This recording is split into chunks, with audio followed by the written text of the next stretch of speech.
alayhi salatu wasalam, which is mentioned in verse number 90 of Surah Taha. There is a historical background to that. And although it's a one ayah statement, which Allah subhanahu wa ta'ala himself quoted, that this is what Harun alayhi salatu wasalam said, it has profound importance. So let's look at these verses first. وَلَقَدْ قَالَ لَهُمْ هَارُونُ مِنْ قَبْلُ يَا قَوْمِ إِنَّمَا فُتِنْتُمْ بِهِ وَإِنَّ رَبَّكُمُ الرَّحْمَنُ فَاتَّبِعُونِي وَأَطِيعُوا أَمْرِي. This is the ayah that we'll be discussing in detail, but the verses continue. قَالُوا لَن نَبْرَحَ عَلَيْهِ عَاكِفِينَ حَتَّى يَرْجِعَ إِلَيْنَا مُوسَى قَالَ يَا هَارُونُ مَا مَنَعَكَ إِذْ رَأَيْتَهُمْ ضَلُّوا أَلَّا تَتَّبِعَنِي أَفَعَصَيْتَ أَمْرِي. The historical background is that the Bani Israel had crossed the sea, and now they are free, or supposedly free, in the desert of Sinai.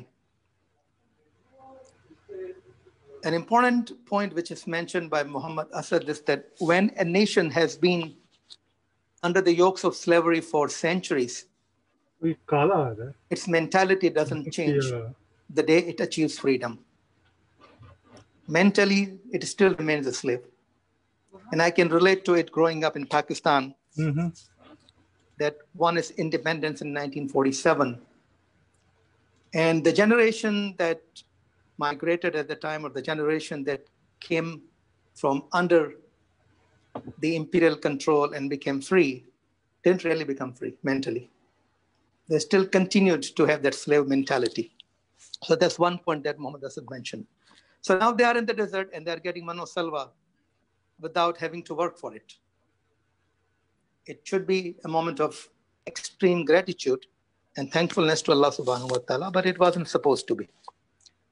Then Allah subhanahu wa ta'ala, out of his wisdom, called Musa alayhi salatu wasalam to come to the mountain of Tur for 30 nights.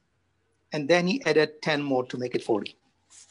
During that period of time, Harun alayhi salatu wasalam was left to take care of the people. And there were thousands. And as I mentioned, they were still having the mentality of slavery. They had grown up in an atmosphere where they saw people worshiping the idols. They also saw a king who was considered in those days, and still in some political context, as the vicegerent of Allah. Whatever he does, whatever he says, has to be accepted, has to be obeyed. Now, Musa alayhi salatu wasalam was initially going for 30 nights, and then Allah subhanahu wa ta'ala added 10 more nights. And the way some of our Mufassirin have tried to narrate this story is that after 30 nights or 30 days, when Musa alayhi salatu wasalam did not come, Bani Israel thought that he was gone forever. He's not going to come back. Samiri, who was a Samarite, who had turned to Judaism, this, according to some scholars, he then misled the people. He told them to bring all the ornaments which the Bani Israel had borrowed from the Qibtis before they migrated. So Samiri told them to bring all of those ornaments. He dug a hole in the ground. He lit fire. He put all the ornaments so that they will melt away. And then he picked up a handful of dust. That's a different story. And he made all of it into a calf with some pores into it, so that when the wind blew into it, it made a strange noise. And he told the Bani Israel, this is your God. Now, if you have independent thinking, this is my own. You would say, how can it be? You have just made it yourself. Well, it's fine over there, right? But when you have been slave for centuries, Yeah. you're not used to independent thinking. You need a father figure, you need a leader who will tell you what to do, and you just do it. That's what the mentality was. So they said, okay, this is our God, let's worship it. At that point, Harun alayhi salatu wasalam did what he could, but he didn't do something. So when Musa alayhi salatu wasalam returns, the Quran describes his inner feeling in two words, Ghadaban and Asifa. He was extremely angry and at the same time he was sad. So this is both emotions playing upon him. He put down the tablets of Torah. The Quran doesn't say that he threw them down or he broke them. It says alqa. He put them down in a way. And then he holds Harun alayhi salatu wasalam, pulling on his hair and his beard in front of everybody. And Harun alayhi salatu wasalam says, Qala ya ibna ummi la ta'khudh bi lihati wa la bi ra'si. Inni khashitu an taqula farraqta bayna bani Israel wa lam tarqab qawli. So when Harun alayhi salatu wasalam, when Musa alayhi salatu wasalam asked him, Qala ya Harun ma manaka izra'atum dallu. Why did you not prevent them when you saw them deviate? Did you not follow me or did you disobey my command? And Harun alayhi salatu wasalam's first reaction is, don't embarrass me in front of everybody. You are the son of my mother. That's how he's appealing to him. Don't pull my hair, don't pull my beard. And some scholars mention that his beard must have been big enough so that Musa alayhi salatu wasalam could grab it into his fist. That should be the length of the beard. That's one opinion. We'll not go into that. But he's giving his answer that he did not disobey Musa alayhi salatu wasalam, which come from a hadith, that if you see something wrong, you change it with your hands. So he could have changed it with his hands. Or you speak up against it, which he did, and we'll talk about that in more detail. Or he could have remained simply quiet. Now, if he had stood up, and the scholars mentioned that there were 12,000 people with Harun alayhi salatu wasalam who had not worshipped that calf, but there were thousands others. Harun alayhi salatu wasalam could have taken a stand and say, if you don't stop, I will fight with you. I have thousands with me. But what would that do? It says, Farraqta bayna bani Israel. It will create tafarruq. It will create division. It will create fitna. He may win the war and lose the battle. There will be bloodshed on both sides. And unfortunately, this is a message that Quran gave, which was not acted upon. It is not acted upon as we Muslims fight to prove that we are right and the other person is wrong. We saw the heavy casualties during the 5-year reign of Ali radiallahu ta'ala anhu, when unfortunately Sahaba fought with each other. The historians mention that about 20,000 Sahaba lost their lives in 3 battles. The Battle of Jamal, the Battle of Siffin, and the battle with the Khawarij. And Allah knows best what were the circumstances. So here, a Rasul of Allah, alayhi salatu wasalam, he's seeing something being done, which is the most major sin in Islam, a shirk. He could have fought with them. He had the power. There were 12,000 people with him. But he was looking, his fear was that it will create more fitna. Al-fitnatu ashaddu min al-qatl. Fitna is even worse than killing somebody. And he said that if I had done it, and there was division, when you came back, you would have held me responsible. Which means Musa alayhi salatu wasalam's instruction to Harun alayhi salatu wasalam was, let not Bani Israel be divided. So that's what prevented him from taking a different route of fighting. And instead, he did what I'm going to recite to you now. So that was the first ayah. And the beauty of the Quran is that Allah subhanahu wa ta'ala says, وَلَقَدْ قَالَ لَهُمْ هَارُونُ. Instead of saying وَقَالَ هَارُونُ, وَقَالَ هَارُونُ would be Harun said to them. But he said, وَلَقَدْ قَالَ لَهُمْ هَارُونُ. It is Allah is witness of Harun alayhi salatu wasalam. He said, وَلَقَدْ I Allah know that Harun told them. And Imam Razi gives a beautiful explanation of that. He said, imagine that Harun alayhi salatu wasalam actually stood up. He called Bani Israel and he gave them wars. So it was not simply telling somebody, he addressed the entire community. And he told them 5 things.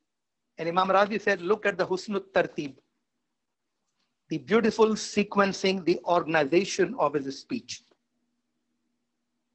He was very eloquent. And we know that from the Quran.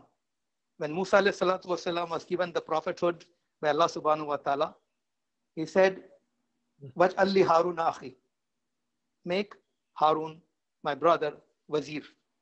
And at other places, huwa afsahu minni. He's more eloquent than I am. The eloquence is not raising your voice. The eloquence is not just crying and making other cries. The eloquence has more to do with intellect, choice of words, and the organization. When you read an essay written by somebody, you look at those things. You're not simply moved because somebody's crying in the essay. How organized that writing is. So Imam Razi focuses on each and everything in a very intellectual way. Why did he say this thing first? So let's see, how does he order them? He says, Ya Qawmi, first thing. Oh, my people. What sin have the Bani Israel done? Inna shirka la zulmun azim. The greatest sin, shirk, irtidad. They're turned away from Islam. What would be the reaction? And we know the reaction from the Kharijis when they declared both Ali radiallahu ta'ala and Muawiyah radiallahu ta'ala as kafir. Our Islamic groups in theology, if you read that story, starting from Khawarij until today, people have been divided. What do you do with a Muslim who has committed a major major sin, such as shirk? And according to Khawarij, he's no longer a Muslim, any major sin, and he can be killed. That Khariji mentality is still there in the world. That's what accounts for suicide bombings. The second approach was taken by Mu'tazila, who took what's called al-manzilatu bain al-manzilatain, a station between two stations, which means they are a major sinner in Islam is neither a Muslim nor a kafir. Because he's not a kafir, he cannot be killed. But because he's not a Muslim, he cannot have the rights of a Muslim. He cannot be the ruler of a Muslim society and other things. And then came the Murji'as, who said, we return this to Allah subhanahu wa ta'ala. But Imam Abu Hanifa is actually accused of being a Murji'a, but his thinking was a different one. And it was that if somebody has passed away, like the Sahaba, who fought with each other, he said, we are not to be judgmental. We return, narji'u, we return their matter to Allah subhanahu wa ta'ala. But as far as people who are alive are concerned, we can use our intellect and determine who is right and who is wrong. We have to support who is right. And if somebody is wrong, we have to go and counsel that person. We have to take one of the three steps, as the hadith mentioned, which I mentioned. Harun alayhi salatu wasalam is addressing them, Ya Qawmi, oh my people. Meaning, even though you have committed a major sin, you are still my people. I'm not dissociating myself from you. I'm not calling you kafir. I'm not crying for your blood because I am sincere to you.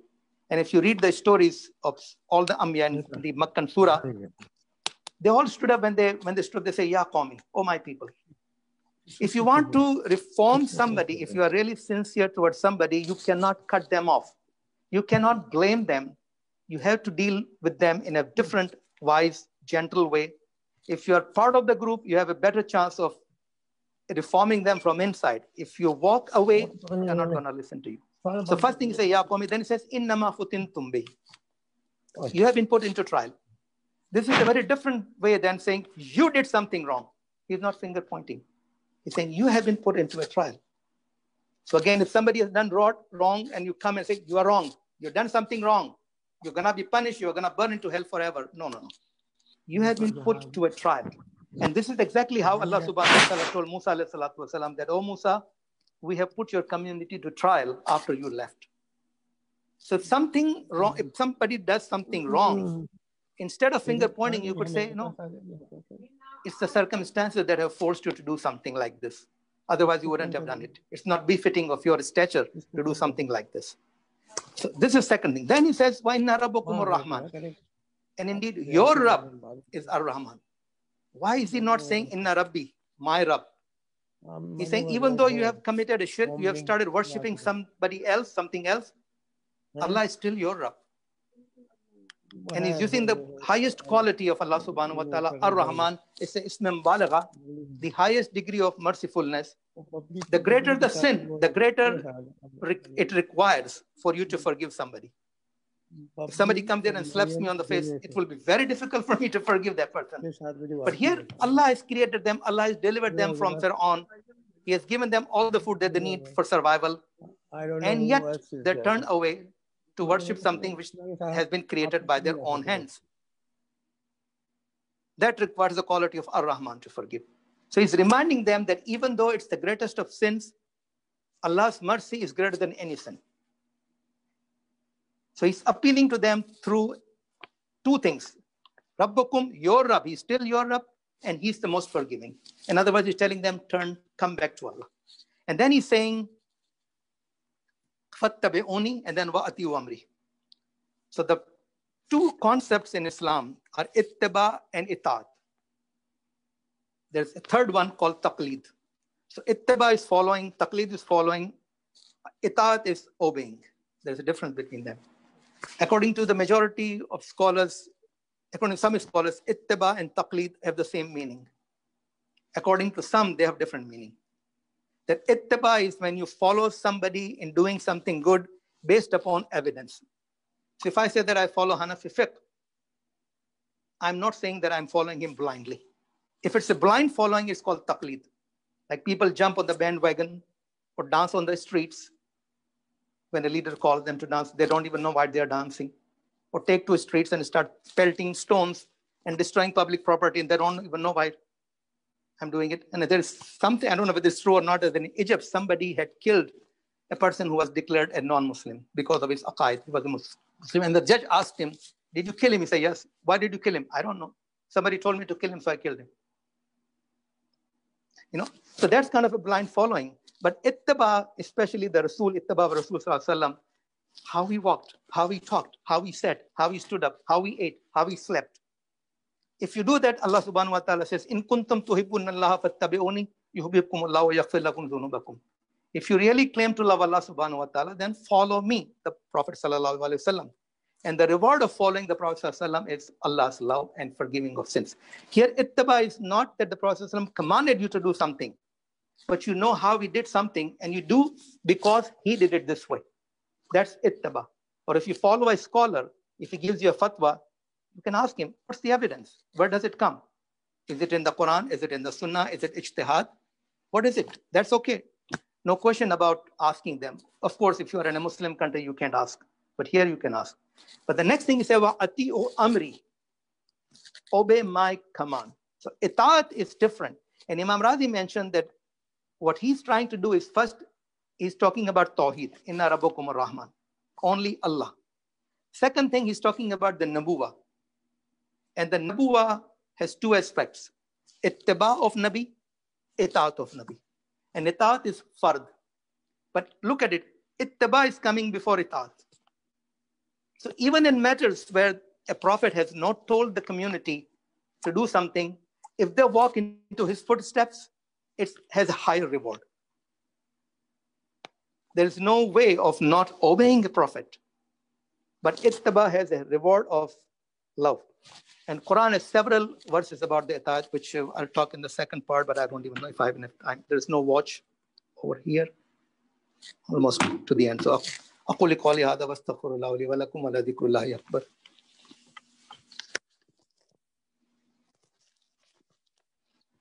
إن الله وملائكته يصلون على النبي يا الذين آمنوا صلوا عليه وسلموا تسليما اللهم صل على محمد وعلى آل محمد كما صليت على إبراهيم وعلى آل إبراهيم إنك حميد مجيد اللهم بارك على محمد وعلى آل محمد كما باركت على إبراهيم وعلى آل إبراهيم إنك حميد مجيد. In the interest of the time, I will just quote a couple of verses, but we can actually discuss the itaat in more detail at some other khutbah. So in Surah Yunus, Allah subhanahu wa ta'ala talks about the itaat in the sense of blind following. They say, وَمَا يَتَّبِعُ أَكْثَرُهُمْ إِلَّا ظَنَّ. Majority of them don't follow except by way of speculation or just zan, not certainty. Inna zanna la yughni min al-haqqi shay'a. And blind speculation, blind following does not avail anything from the truth. Truth is different. So in Islam, we go with certainty, not just with likelihood or possibility. Sometimes the scholars give a fatwa based upon very high degree of probability, which is close to certainty. That's different. And then the itaat, I will also mention only one hadith. وَمَنْ يُطِعِ الرَّسُولَ فَقَدْ أَطَاعَ اللَّهَ وَمَا تَوَلَّى فَمَا أَرْسَلْنَاكَ عَلَيْهِمْ حَفِيظًا. That whoever obeys the Rasul has indeed obeyed Allah subhanahu wa ta'ala. In Quran, there are 83 verses where the itaat of Rasul and itaat of Allah is mentioned together. There are verses where only the itaat of Rasul is mentioned. There is no verse in the Quran where itaat of Allah is mentioned without mentioning itaat of Rasul. I don't think I have to say anything more than that.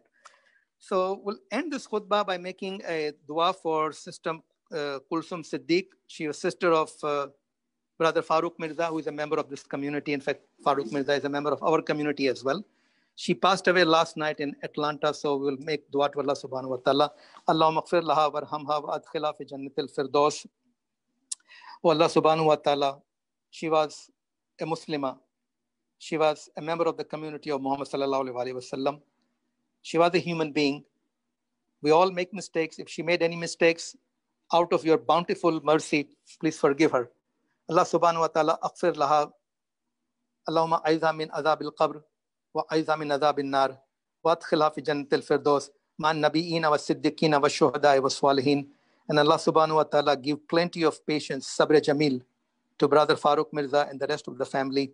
Allah subhanahu wa ta'ala heal our hearts. Make us love each other. Make us not hate each other. Give us the ability to see the truth as it is and to follow the truth, and to see what is wrong as wrong and to avoid it. May we not spend our time in arguing over little things. May our hearts be united. May we worship you as much as we can. You are Ar-Rahman. You are great. Even if there is a little effort from our side, you multiply our rewards. This is all we ask for you, to help us, to remove the evil, to remove the pandemic from our midst. Protect our children who are going back to schools. Protect our people who are going to work. Protect our sisters, our daughters, our wives, our mothers. Allah subhanahu wa ta'ala protect all of us. Keep us safe and sound and under your protection, Ya Allah. ربنا آتنا في الدنيا حسنة وفي الآخرة حسنة وقنا عذاب النار ربنا لا تزغ قلوبنا بعد إذ هديتنا وهب لنا من لدنك رحمة إنك أنت الوهاب إن الله يأمر بالعدل والإحسان وإيتاء ذي القربى وينهى عن الفحشاء والمنكر والبغي يعظكم لعلكم تذكرون وأقيموا الصلاة.